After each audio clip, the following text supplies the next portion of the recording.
She laughed when he said he'd become a doctor one day.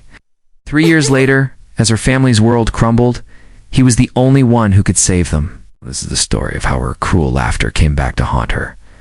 Han taught her the most painful lesson about judging others. Amina was the queen of Silvercrest High. With her designer bags and chauffeured car, she ruled the school with a smirk. Kofi was the quiet boy who sat in the back, his uniform faded, his shoes worn. He worked at his uncle's mechanic shop after school and dreamed of becoming a doctor. One day in science class, the teacher asked about their dreams. When Kofi said, "I want to be a neurosurgeon," Amina's laugh echoed through the room. "You? A doctor?" she sneered. "Be realistic. Can't even afford new shoes." The class laughed with her. Kofi simply looked down, his cheeks burning, but his resolve hardening in the silence that followed. 3 years later, Amina's perfect world shattered. Her father's business collapsed under investigation for fraud. The cars, the mansion, the designer clothes all gone. They moved into a small apartment, and for the first time, Amina understood what real struggle felt like. Worse still, her mother developed a severe neurological condition.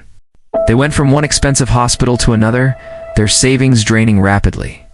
The final blow came when the best neurosurgeon in the city told them the surgery was too complex. He couldn't help them. Desperate, Amina's father heard about a brilliant young neurosurgeon making waves in medical circles. They booked an appointment, their last hope. When they entered the consultation room, Amina froze. There, in a white coat, with confidence in his eyes, was Kofi.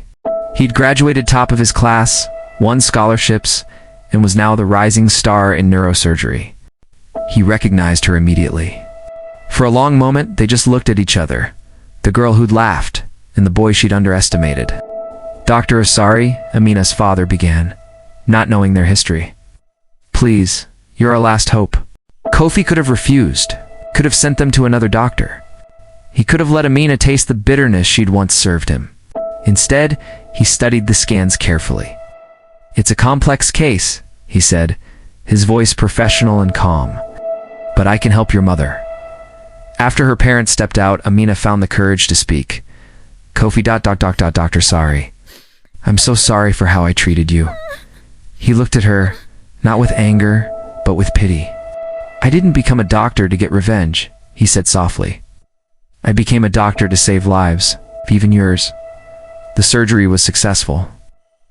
As her mother recovered, Amina visited Kofi's office to thank him properly.